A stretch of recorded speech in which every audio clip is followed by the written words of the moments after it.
반갑습니다. 이번에는 그 세포막에 대한 이야기를 한번 해보겠습니다. 그러니까 세포가 있으면 뭐 식물세포 같은 경우에 벽도 있지만 동물세포 기준으로는 세포막이 바깥쪽을 차지하고 있으면서 안과 밖, 그러니까 세포 안과 밖의 물질이 출입을 조절하는 게 이제 세포막인데요. 먼저 세포막의 구조가 어떻게 되어 있느냐? 인지질 이중층과 거기에 단백질이 파묻혀 있거나 관통하고 있다, 이렇게 얘기를 하는데, 그림 한번 보면 여기 지금 인지질이거든요. 인지질이 이렇게 생겼거든요. 머리 부분이 있고 이렇게 꼬리 부분이 있다. 머리 부분은 물하고 친하다. 그래서 친수성을 띈다. 그 다음에 꼬리 부분은 기름하고 친하다. 지용성을 띈다. 또는 지용성, 소수성, 친유성, 다 같은 표현입니다. 친유, 기름 유자. 소수성을 띠는 꼬리를 이루어져 있다. 근데 세포 자체는 사실 뭐 수분이 많죠. 그래서 보통 이렇게 꼬리가 맞닿아 있는, 그러니까 소수성 부분이 맞닿아 있는 두 개의 층을 이루고 있다. 바로 이걸 우리는 인지질 이중층이다, 이렇게 표현을 하는 겁니다. 근데 이 인지질 이중층에 보면 이렇게 박혀 있거나 아예 관통하고 있거나 하는 게 있죠, 그죠? 이걸 우리 뭐라고 하냐면 단백질 또는 세포막을 구성하는 막단백질, 이렇게 표현을 합니다. 보통 인지질 이중층이 한 90%, 단백질이 한 10%. 그 외에 이 세포막에는 너도 조금 있다. 소량이긴 하지만 탄수화물도 조금 있다 정도. 그래서 주로 뭘로 이루어져 있다? 인지중층과 단백질. 거기에 소수의 탄수화물이 조금 들어있다 정도 기억하시면 되고요. 결국 세포막의 역할은 뭡니까? 물질의 이동 통로 역할을 하는 거거든요. 그러니까 이 구조적으로 봤을 때 물질이 이동하는 경로가 두 가지입니다. 인지질 이중층을 직접 통과해서 이동하느냐, 아니면 그게 여의치 않으면 이 막단백질, 단백질의 도움을 받아서 이동하느냐, 그 두 가지로 나누어 생각할 수 있는 겁니다. 그리고요, 이 세포막 자체는 물질의 이동에 관여를 하다 보니까 뭘 많이 가지고 있다. 단백질도 그렇고 인지질 이중층도 그렇고 뭘 많이 가지고 있다. 유동성을 많이 가지고 있다. 그래서 이 단백질이 어느 한 위치에 딱 고정되어 있는 것이 아니라 뭐 할 수 있다? 움직일 수 있다. 필요에 따라 이동을 하면서 물질의 출입에 관여할 수 있다 정도 기억하시면 됩니다. 그래서 여기 보면 나오죠. 세포막의 구조 해가지고요. 인지질 이중층에 단백질이 파묻혀 있거나 관통하고 있고요. 선택적 투과성 또는 반투과성 막이라고 해가지고요. 종류에 따라 어떨 땐 투과시키기도 하고 어떨 땐 투과를 안 시키기도 하는 겁니다. 그래서 일반적으로는요, 당연히 크기가 작고, 그죠? 그 다음에 좀 이따 얘기하겠지만 농도 차이가 있어야 이동을 하거든요. 그래서 크기가 작고 농도 차이가 클수록 뭐 할 수 있다? 세포막은 잘 이동을 시켜줄 수 있다. 이렇게 이야기를 하는 겁니다. 자, 그러면 보통 우리가 이제 세포막을 통한 물질의 이동이라고 돼 있는데, 사실은 이 세포막을 통한 물질 이동도 종류가 많거든요. 뭐 능동 수송도 있고 수동 수송도 있고 종류가 많은데, 우리가 배우는 이동은 바로 수동 수송입니다. 이 수동 수송의 특징은 뭐냐면요, 이 용어가 중요한 건 아닙니다. 수동 수송은 에너지가 뭐하지 않다, 필요하지 않다. 한마디로 ATP라고 하는 걸 쓰지 않는다는 얘기입니다. 왜냐하면 이 세포막을 통한 물질의 이동에서 분자 스스로가 운동을 해서, 이게 중요합니다. 농도가 높은 곳에서 낮은 곳, 그러니까 쉽게 얘기해서 많은 곳에서 적은 쪽으로 이동하는 거기 때문에 에너지가 따로 필요하지 않습니다. 그리고 이렇게 분자 스스로 운동해서 무슨 차이? 농도 차이죠. 농도 차이에 의해서 이동하는 이런 걸 뭐라고 한다? 확산이라고 한다. 그래서 우리가 배우는 물질의 이동이죠. 물이든 용질이든 간에 무슨 방법을 통해서? 확산이라고 하는 방법을 통해서 뭐 한다? 이동한다 보시면 됩니다. 그래서 다시 한번 얘기하지만 확산을 통한 이동이기 때문에 뭐가 필요하지 않다? 에너지가 필요하지 않다. 어떻게 이동하는지 한번 볼까요? 아까 선생님이 세포막의 구조적으로 인지질 이중층을 통과할 수도 있고 그 다음에 단백질을 통과해서 이동할 수 있다고 했죠. 먼저 인지질 이중층을 통한 확산을 보겠습니다. 우리는 인지질 이중층을 통한 확산을 보통 뭐라고 표현하냐면 단순 확산이다, 이렇게 표현합니다. 단순 확산. 주로 어떤 경우에 이렇게 단순 확산, 인지질 이중층을 직접 통과하느냐? 바로 크기가 비교적 어떤 경우? 작은 경우. 크기가 작은 경우에 인지질 이중층을 통과합니다. 크기가 작다라고 하면은 기본적으로 산소나 CO2의 이동에는 특별한 도움이 필요 없습니다. 바로 인지질 이중층을 통과할 수 있습니다. 물론 많은 데서 작은 쪽으로. 당연히 산소가 바깥이 많고 안쪽이 부족하니까 바깥쪽에서 안쪽으로 들어오는 거죠. 왜? 산소는 꼭 필요한 거 아닙니까? 그럼 세포에서 열심히 뭐 하죠? 호흡을 하죠. 그럼 뭐가 많이 생깁니까? 세포 안에 CO2가 많이 생기니까 그 CO2가 다시 세포 밖으로 빠져나가는 겁니다. 됐죠? 대표적인 게 뭡니까? 이 산소와 CO2를 교환하는 게 바로 폐에 있는 폐포라고 합니까? 거기에서 주로 이루어지는 게 바로 인지질 이중층을 통한 확산이 되는 거죠. 그리고요, 이 인지질 이중층 안에는 뭘로 이루어져 있습니까? 소수성, 기름과 친하죠? 그래서 크기가 작은 것과 함께 인지질 이중층을 직접 통과하는 건 지용성. 지용성이라는 건 기름하고 친하고 물에 녹지 않는다. 일반적으로 전하를 띠고 있으면 물하고 친하거든요. 그래서 지용성하고 전하, 그러니까 플러스 마이너스를 띠지 않는 입자들은 주로 인지질 이중층을 직접 통과한다. 이렇게 보시면 됩니다. 어떤 게 있죠? 지용성이 바로 지방산이나 글리세롤 같은 게 있죠? 여기 있죠? 보통 지용성, 지방산이나 글리세롤 같은 것들은 뭐 한다? 인지질 이중층을 통과한다. 그리고 참고로 이 인지질 이중층은요, 어떤 도움 없이 그냥 농도 차이에 의해서 확산하기 때문에 농도 차이가 커지면 커질수록 계속해서 뭐 한다? 확산 속도는 빨라진다. 뭐가 커지기만 하면? 농도 차이가 커지기만 한다면 뭐 한다? 계속해서 속도는 증가해준다. 이런 그래프 모양까지 정리가 돼주시면 좋습니다. 자, 이번에는요, 막단백질을 통한 확산인데 이렇게 접근합시다. 인지질 이중층을 직접 통과할 수 없을 때는 단백질의 도움을 받아야 되겠죠. 그래서 일반적으로 인지질 이중층을 통과하는 것보다 크기가 큰 입자들 또는 큰 물질들은 주로 어디를 통과한다? 막단백질을 통해 이동한다. 물론 탄수화물이라든지 녹말 이렇게 완전 고분자들은 이동을 못합니다. 나름대로 이동할 수 있는 정도의 크기 중에서는 크기가 큰 거 어떤 거 있냐면요, 포도당 같은 거. 이런 건 아무래도 뭐가 큽니까? 이 입자가 좀 크거든요. 그런 것들 사실 물에 녹기도 하지만 이런 것들이 주로 뭐 한다? 단백질을 통해 이동한다. 그 다음에요, 좀 전에 막단백질 말고 인지질 이중층을 통과하는 건 지용성이라고 했거든요. 바로 이 막단백질을 통과하는 건 수용성.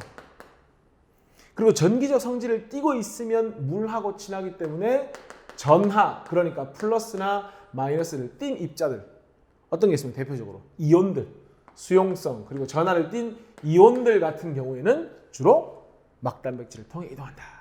그런데 이 막단백질을 통한 이동의 경우에는요, 이 단백질이 무한정이 있는 건 아니죠. 그러니까 어느 정도 농도가 커지면, 즉 농도라는 건 농도 차이를 말하는 건데요, 농도 차이가 커지면 당연히 이동 속도가 빨라지긴 할 텐데 단백질의 도움을 받아야 되다 보니까 아까 인지 이중층 그냥 계속 증가했었죠. 단백질을 통한 이동은 어느 정도가 되면 단백질이 해줄 수 있는 일이 정해져 있기 때문에 일정해진다. 그래서 그래프 모양을 보면 이런 모양이 나오면 뭐다? 단백질을 통한 확산이구나. 그리고 인지질 이중층을 통한 확산을 단순 확산이라고 한다면 단백질을 통한 이동은 뭐라고 한다? 용어 정리할까요? 촉진 확산이라고 한다 정도까지는 정리해 주시면 내신 시험 치는 데 도움이 많이 됩니다.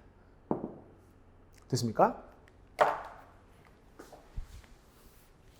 자, 그 다음에 물론 세포막을 통해서 이제 어떤 용액이죠. 쉽게 얘기하면 여러 가지 물에 여러 가지 용질이 이제 녹아 있는 상황인데, 좀 전에 우리가 배웠던 인지질 이중층이나 단백질을 통해 이동하는 건 용질 입자들이 이제 직접 이동하는 거였다면, 삼투라는 건 뭐냐면요, 삼투라는 건 용매에 해당하는 바로 물이 이동하는 것을 우리는 삼투 또는 삼투 현상이라고 합니다. 그리고 이 물이 이동하는 이유가 뭐냐면요, 이 반투과성막의 경우에는요, 입자의 크기가 큰 용질 입자는 이동을 못합니다. 근데 용질은 이동 못하는데 용매인 물만 이동할 수 있을 경우에 어떤 일이 벌어지는지를 보는 겁니다. 아까 우리가 분명히 농도가 높은 데서 낮은 쪽으로 확산한다고 했죠. 삼투도요, 에너지 필요 없습니다. 물이 이동하는데 에너지 소모하지 않습니다. 많은 데서 작은 쪽으로 이동하면 되거든요. 그런데 용매인 물이 많다라는 건 싱겁다는 이야기죠. 농도가 작다는 이야기입니다. 물이 작다는 이야기는 농도가 진하다는 얘기잖아요. 그래서 이 삼투의 경우에는 물이 많은 곳에서, 즉 말을 바꾸면 저농도에서 이렇게 되는 겁니다. 자, 아까는 고농도라고 하지 않았습니까? 용질은 고농도가 많기 때문에 고농도에서 저농도로 이동하지만 물의 경우에는 용매에 해당하는 물이니까 저농도에 물이 많죠? 물이 많은 곳에서 어디로? 고농도. 그러니까 물이 작은 곳으로 누가 이동한다? 물이 이동하는 걸 삼투라고 하는 겁니다. 그러니까 반투과성 마을 전개로 농도가 낮은 용액이다. 농도가 낮은 용액이라는 건 물이 매우 많다. 농도가 높다. 그 말은 물이 매우 작다. 모든 자연현상은 많은 데서 적은 쪽으로 가는 거죠. 그러니까 물이 작은 쪽에서 많은 쪽으로 이동하는 양은 별로 안 되고 보다 물이 많은 곳에서 작은 곳으로 이동하는 양은 많겠죠. 그러니까 시간이 지나면 수면이 높아질 거고 여기는 수면이 낮아지는 이런 효과를 보인다는 겁니다. 우리 이런 과정을 뭐라고 한다? 삼투 현상이다. 이렇게 얘기하는 겁니다. 그래서 삼투 현상이 뭐냐라고 물으면 농도가 낮은 곳에서 높은 곳으로 뭐가 이동한다? 물이 이동하는 것을 삼투다. 이렇게 이야기를 하는 겁니다. 자, 그럼 이 삼투 현상을 세포하고 연결 좀 시켜봅시다. 자, 여기 보면 농도가 낮다, 같다, 높다라는 말 나오죠? 누구하고 비교하는 거냐면요. 적혈구하고 비교했을 때 농도가 낮다. 농도가 낮다. 다른 말로 우리가 저장액이라는 표현을 쓰는데 그러면 적혈구 내부보다 바깥쪽이 뭐가 되는 겁니까? 저농도가 된다는 얘기입니다. 그럼 상대적으로 적혈구 내부가 고농도가 되는 거죠. 농도라는 건 상대적이니까. 농도가 같다. 보통 우리가 이건 등장액이라고 하는데요. 이 등장액의 경우에는 안쪽과 바깥쪽의 농도가 똑같다. 농도가 높은 용액이다라는 건 다른 말로 고장액이라고 하는데 세포 내부보다 바깥쪽이 고농도다. 그러면 세포 내부가 상대적으로 저농도가 된다. 그러면 저농도, 물이 많죠? 고농도, 물이 적죠? 그러니까 적은 데서 빠져나오는 것보다 많은 데서 들어가는 물의 양이 많기 때문에 어떻게 될 것이다? 세포의 크기가 커지겠죠. 왜? 물의 양이 많아지니까. 또 세포의 질량도 증가하겠죠. 왜? 물이 자꾸 들어오니까. 그런데 동물세포는 세포벽이었기 때문에 이 세포가 터져가지고 용일 현상, 그러니까 내용물 빠져나오는 현상이 발생할 수 있고요. 식물세포 같은 경우에 어느 정도 커지다가 일정해집니다. 왜 일정해질 수가 있냐면 바로 세포벽이 딱 받쳐주기 때문에 그렇다. 뭐 그 정도 차이가 있다. 기억하시면 좋겠죠? 등장이 어떻습니까? 안이나 밖이나 뭡니까? 물의 양이 같으니까 들어오는 거 나가는 거 같다. 그러니까 크기, 세포, 그 다음에 세포의 질량 모두 변하지 않는다. 일정하다. 자, 바깥쪽이 고농도, 안쪽이 저농도. 그러면 들어오는 물은 조금, 나가는 물은 많이. 그럼 어떻게 되겠습니까? 세포의 크기, 그 다음에 세포의 질량 모두 뭐 할 것이다? 감소할 것이다. 왜? 물이 빠져나가니까. 그럼 나중에 동물세포 경우에는 부피가 줄고 줄어서 쭈글쭈글해지죠? 물론 식물세포도 쭈글해질 텐데 딱딱한 세포벽은 크기가 작아지지 않습니다. 그래서 어떤 일이 벌어지냐면요. 안쪽에 있는 세포막과 세포벽, 그러니까 세포하고 세포벽이 분리되는 현상이 발생을 합니다. 이렇게 세포질이 세포벽과 분리되는 걸 뭐라고 하냐면 조금 어렵게 얘기하면 원형질 분리가 일어난다. 그러니까 동일하게 세포에서 물이 빠져나가도 동물세포는 그냥 쭈그러진다. 식물세포는 원형질 분리가 일어난다. 정도까지 구분하시면 제일 좋습니다. 됐습니까? 문제 한번 볼까요? 1번 세포막의 구조와 특성. 주성분은 인지질과 단백질, 물론 뭐 탄수화물이 있긴 하지만 거의 소량이다. 매우 단단한 그물 구조이므로 유동성이 없다. 그렇지 않죠. 유동성이 있어야 물질 출입을 담당할 수 있고 도와줄 수가 있거든요. 그래서 옳지 않은 거 일단 답 나왔죠. 세포막은 안팎으로 물질이 이동하는 걸 조절하고 인질 이중층에 단백질이 박혀있는 구조 또는 관통하고 있는 구조. 세포막을 통한 물질의 이동은 종류, 크기에 따라 선택적, 반투과성, 선택적 투과성. 맞는 말이죠. 그래서 답은 2번이다. 그 다음에 2번 문제. 구조적으로 보면은 A가 뭡니까? 여기 지금 보니까 인지질을 이야기하고 있죠. 인지질. 머리는 친수성, 꼬리는 소수성. 박혀있는 게 뭡니까? 단백질 또는 뭐 막단백질. 다 됩니다. 기억. 인지질이 그렇죠. 이중층으로 구별되어 있고 A에는 머리 부분인 친수성, 머리. 그 다음에 소수성, 꼬리. 어쨌든 둘 다 있다. B는 단백질이다. 다 맞네요. 답은 5번이 된다. 3번 문제입니다. 사실 이 그림이 세포막에서 제일 중요한 역할이죠. 물질의 이동. 보니까 밖에서 안으로 들어오는 걸로 봐서 밖이 고농도, 저농도, 많다, 적다가 되겠죠. A는 인질 이중층을 직접 통과한다. 요거를 단순 확산. 단순 확산. 단백질을 통해 이동한다. 요걸 뭐라고 했죠 아까? 촉진 확산. 기억. 산소. 산소가 딱 나오면 비교적 크기가 작은 물질. 그러니까 인지질 이중층. B. 세포막을 관통하고 있는 단백질의 도움을 받는다. 맞죠? A와 B 모두 가에서보다 나에서가 높다. 틀렸습니다. 농도가 높은 데서 낮은 쪽으로 자연스럽게 이동하는 게 확산이고요. 그래서 이 이동은 에너지가 필요하지 않은 겁니다. 그러니까 틀렸죠. 답은 기억하고 니은이 된다. 5번 문제입니까? 세포막을 통한 물질의 이동 방식 가능하다. 지금 보니까 일단 공통점. 고농도에서 저농도로 확산한다. 에너지 필요하지 않다. 그런데 요건 보니까 뭘 통과하고 있죠? 인지질 이중층을 직접 통과하고 있다. 단순 확산하고 있다. 단백질을 통해서 이동하고 있다. 그러니까 촉진 확산을 하고 있다. 자, 지용성. 크기가 작은 산소, 이산화탄소 이런 건 전부 다 인지질 이중층을 이동한다. 맞죠? 방금 선생님이 말했죠? 산소, 이산화탄소 같은 거는 크기가 작으니까 나가 아니라 인지질 이중층. 이온. 이온에 대해 적을까요? 이온이라고 하는 걸 다른 말로 물하고 친할 수밖에 없죠. 이온은 수용성이다. 수용성은 인지질이 아니라 단백질을 통해 이동해야 되죠. 그러니까 가와 같은 방식으로 이동할 수 없지만 그렇죠. 단백질을 통해서는 이동할 수 있다. 이렇게. 왜? 이온은 수용성이니까.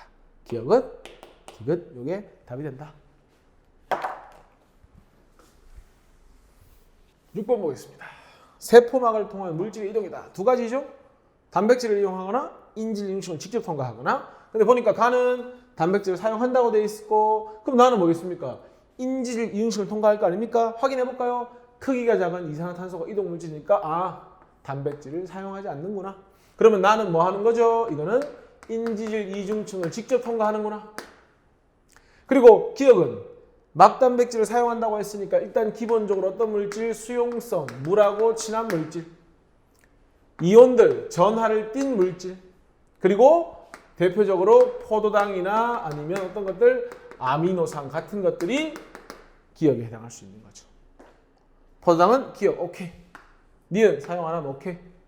가와 나의 물질 이동에는 전부 고농도에서 저농도, 많은 데서 작은 쪽으로 이동하는 거니까 ATP, 에너지가 소모되지 않는다. 답은 5번이 되는 거죠.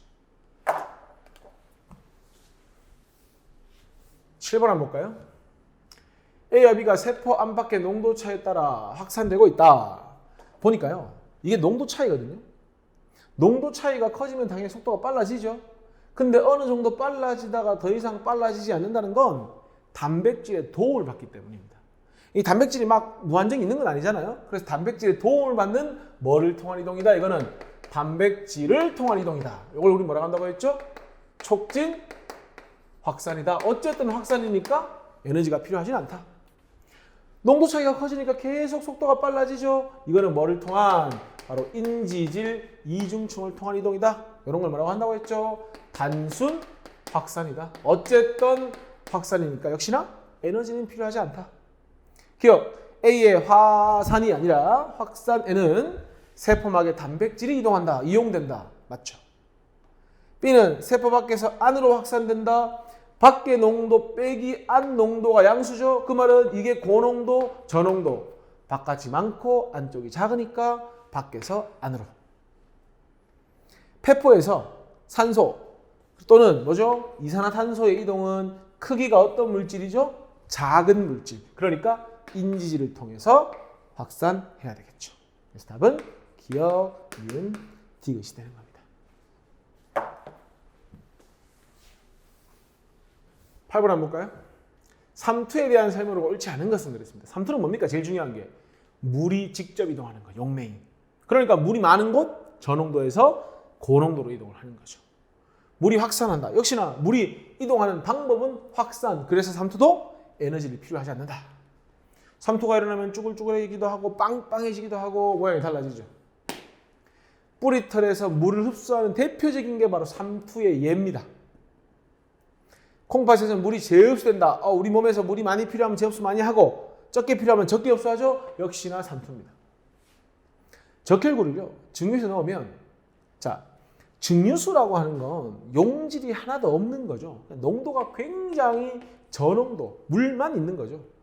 그러면 맹물보다 증류수보다는 적혈구, 세포 내부는 조금이지만 고농도입니다.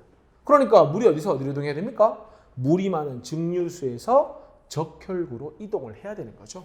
그러니까 증류수가 뭐가 되는 겁니까? 저장액이 되는 거고, 그러면 적혈구 부피는 어떻게 돼야 됩니까? 물이 적혈구 쪽으로 들어오니까 작아지는 게 아니라 증가해야 되겠죠. 답은 5번이 답이 된다. 그러면 이 삼투의 예가 뭐가 있냐면요. 그 다음 문제인데, 삼투로 물질이 이동하는 예라고 했으니까 뭘 고르셔야 되냐면요. 용질이 이동하는 것이 아니라 물이 이동하는 예를 골라주시면 됩니다. 모세혈관에서 폐포로 이산화탄소, 산소가 이동하는 건 인질 이중충을 통한 확산이니까 이거는 삼투가 아니죠. 물이 이동하는 게 아니잖아요. 포도당이 이동한다? 단백질을 통한 이동이고 이건 물이 이동하는 게 아니죠. 콩팥의 세뇨관에서 모세혈관으로 물이 재흡수된다. 식물의 뿌리털에서 물이 흡수된다. 하여튼 간에 물이 이동해야 삼투입니다. 답은 D것이니까 3번이 되는 겁니다. 10번 한번 볼까요? 가를 보니까 세포가 원래의 모양을 유지하고 있죠. 가를 설탕용액 X하고 Y에 넣었답니다. 보니까 좀 쭈글쭈글해진 거 보입니까? 물이 바깥으로 빠져나갔다는 이야기죠. 그럼 상대적으로 세포 안에 물이 많았고 세포 바깥이 물이 작았다는 이야기죠. 반대로 Y에 넣었더니 밖에서 안으로 물이 들어온 거죠. 그리고 상대적으로 Y보다 세포 안이 고농도, Y가 저농도였다는 거죠. 그러면 우리가 여기서 농도의 크기를 비교가 가능하죠. 자, X는 세포보다 고농도, Y는 세포보다 저농도. 그러니까 Y가 가장 농도가 작고 중간에 누가 있는 겁니까? 설탕 용액이 있고 누가 가장 고농도가 되는 겁니까? X가 고농도가 되는 거죠. 그렇다면 어떤 경우라도 물은 이 방향으로 이동을 해야 되겠죠. 항상 저농도에서 고농도로 물이 이동을 해야 되니까. X는 Y보다 설탕 농도가 낮다. 틀렸습니다. 높죠. 가를 X에 넣으면 물이 설탕에서 X로 가죠. 그러면 세포 내부의 물의 양이 작아지고 크기도 작아지고 질량도 작아진다. 그러니까 질량이 감소한다. 답 나와버렸죠. 가를 역시나 X에 넣었대요. 그럼 물이 빠져나갔죠.